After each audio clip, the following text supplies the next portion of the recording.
Why balance? The law of conservation of mass states that energy cannot be created or destroyed. In chemistry, this means that the same number of atoms of each element exist in the reactants and products of a chemical reaction. When given a chemical reaction, we need to balance the number of elements on both sides. In this example, the number of nitrogen atoms in the reactants, or the left-hand side of the equation, need to equal the number of nitrogen atoms in the products, or right-hand side. This would also need to be done for the hydrogen atoms. This video will show you two different methods to balance chemical equations. Let's look at the first method. In this method, you will write out the symbol for each element underneath the element. If there's a subscript, you'll write out enough symbols to be the same as the number represented by the subscript. In this example, nitrogen has a subscript of 2, so you would write out 2 N's underneath the nitrogen. Hydrogen has a subscript of 2, so you'd write out 2 H's underneath the hydrogen. Put a vertical line underneath the reaction arrow. This will separate the products from the reactants. The total number of each element must be the same on either side of the line. Finally, for ammonia, there is 1 nitrogen and 3 hydrogens, so we would write out 1 N and 3 H's. These are placed together because they represent a compound and therefore cannot be separated. Now let's balance the nitrogens. There is 1 nitrogen on the left, so cross it out along with the nitrogen on the right. There is still 1 nitrogen on the left that hasn't been crossed out, so a nitrogen has to be added to the right side. It is part of a compound, so when we add nitrogen to the right side, we also have to add the 3 hydrogens. Now the nitrogen on the left and the one on the right can be crossed out. The nitrogens are now balanced. To balance the hydrogens, cross out 1 hydrogen on the left and 1 hydrogen on the right. There is still 1 more hydrogen on the left that can be crossed out with the 1 hydrogen on the right. There is still 4 hydrogens on the right-hand side that need to be crossed out, so 4 hydrogens need to be added to the left-hand side. Now hydrogens on the left can cancel out the hydrogens on the right. After all the elements are crossed out, we count the number of rows of each element or compound and put a coefficient in front of the element or compound. We never change the subscripts of the equation. For nitrogen on the left-hand side, there is only 1 compound, so the number 1 would be used as a coefficient. For hydrogen on the left-hand side, there is 3 rows, so the number 3 would be the coefficient for the hydrogen. Lastly, there are 2 rows of ammonia, so the number 2 would be placed in front of the compound. The equation is now balanced.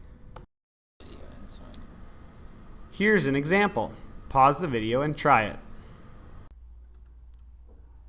Let's go over the solution to this problem. There's 1 iron on the right side, write Fe below the equation. There's 1 oxygen gas molecule, so write 2 O's below the oxygen. A vertical line is drawn to divide the reactants from the products.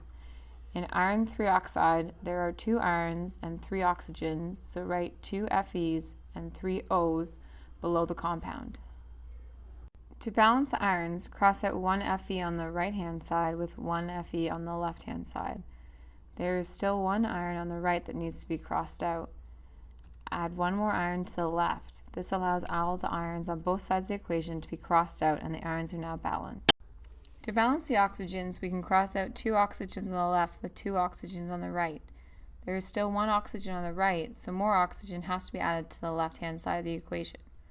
Because oxygen gas is a compound made up of 2 oxygen atoms, it is not possible to only add 1 oxygen. This allows for 1 oxygen on the left and right to be crossed out. However, more oxygen needs to be added to the right side to cross out the leftover oxygen on the left. More oxygen has to be added along with the iron because they are a compound and cannot be separated. This allows 1 more oxygen on each side to be crossed out. More oxygen now has to be added to the right-hand side to allow all the oxygens on both sides of the equations to be crossed out and balanced. Since more iron 3 oxide was added to the right-hand side of the equation, more iron needs to be added to the left-hand side to once again balance the iron. Adding 2 more iron to the left-hand side of the equation allows for the 2 irons on the right-hand side to be crossed out. Now all elements are crossed out. Now count up the number of rows of each element and place the number in front as a coefficient for each element or compound. For iron, there are 4 rows of Fe's, so a number 4 is placed before iron on the equation. There are 3 rows of oxygen gas, so a 3 is written in front of oxygen gas. Lastly, there are 2 rows of iron 3 oxide, so a 2 is placed in front as a coefficient. The equation is now balanced. The second method counts atoms or ions on each side of the arrow using a tree diagram. The goal will be to end up with equal numbers on each side. In this case, we have a sodium, a phosphate, a potassium, and hydroxide. Here's a little hint. When you have a polyatomic ion, you can consider it as one ion instead of looking at the elements individually, as long as the polyatomic ion stays together. This can make the balancing easier. Looking at sodium, we have 3 atoms on the reactant side and 1 on the product side. For phosphate, we have 1 on the reactant side and 1 on the product side. Potassium, we have 1 on the reactant side and 3 on the product side. And then hydroxide has 1 on the reactant side and 1 on the product side. Now we are ready to balance. Start with the metal. Sodium needs 3 on the product side. So if we introduce a 3 as a coefficient on the product side, that will make the numbers equal. However, it also changes the amount of hydroxide to being 3. Now look at potassium. We need 3 on the reactant side, so we introduce the coefficient of 3. This will also make a change to the number of hydroxide ions. Now we double check to ensure everything is balanced. And it is. Here's an example. Pause the video and try it. In this example, we use copper, sulfate, sodium, and hydroxide. There is 1 copper on the left side and 1 on the right side. There's 1 sulfate on the reactant side and 1 sulfate on the product side. There's 1 sodium on the reactant side and 2 sodiums on the product side. There's 1 hydroxide on the reactant side and 2 hydroxides on the product side. If we start balancing with the sodium, we need a total of 2 on the reactant side, which means we will use the coefficient 2, since 2 times 1 equals 2. Making this change also changes the number of hydroxides to 2. At this point it looks balanced, but don't forget to double check. Also, check to see if the coefficients can be reduced by some common multiple. Here's an example. Pause the video and try it.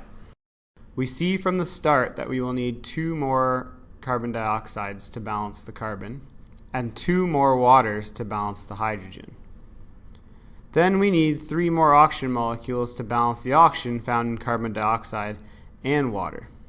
But we reach a point where we only have 1 oxygen left.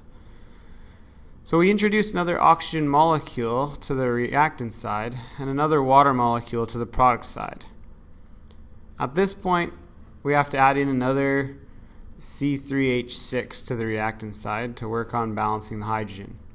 We also have to introduce 2 more water molecules. Finally, the hydrogen is balanced. Now back to the carbon. We have to introduce 3 more CO2 molecules to get the carbons balanced again. Now back to oxygen. We must add 4 more oxygen molecules to the reactant side to end up balancing all of the oxygen atoms that remain on the product side. Now count up how many of each molecule was used and write the numbers as coefficients. Your reaction should be balanced. The second method for balancing works well with this challenge problem, but does present a small issue. As we count the number of atoms on each side, we notice 3 carbons on the reactant side and 1 on the product side. 6 hydrogen atoms on the reactant side and 2 hydrogens on the product side. 2 oxygen atoms on the reactant side and 3 oxygen atoms on the product side. We start balancing by writing a coefficient of 3 in front of the CO2 to balance the carbon, then a 3 in front of the water to balance the hydrogen, getting a total of 6 hydrogen atoms on each side. Both of these changes made adjustments to the number of oxygen atoms on the product side. We now have 9 oxygen atoms in total. So to balance oxygen, we need 4.5 oxygen molecules on the reactant side so that we get a total of 9 oxygen atoms on each side. At this point, we're balanced. However, in a balanced chemical equation, we should not have fractions or decimals, since we cannot have part of a molecule. At this point, you can either start over with a 2 as the coefficient on C3H6 and work the balancing through, or you can multiply the whole reaction by a factor of 2. That's what we'll do in this video. By multiplying by the factor of 2, we'll remove the fraction. Now just double check that it was balanced by counting the number of atoms on each side of the arrow to confirm equal numbers on both sides.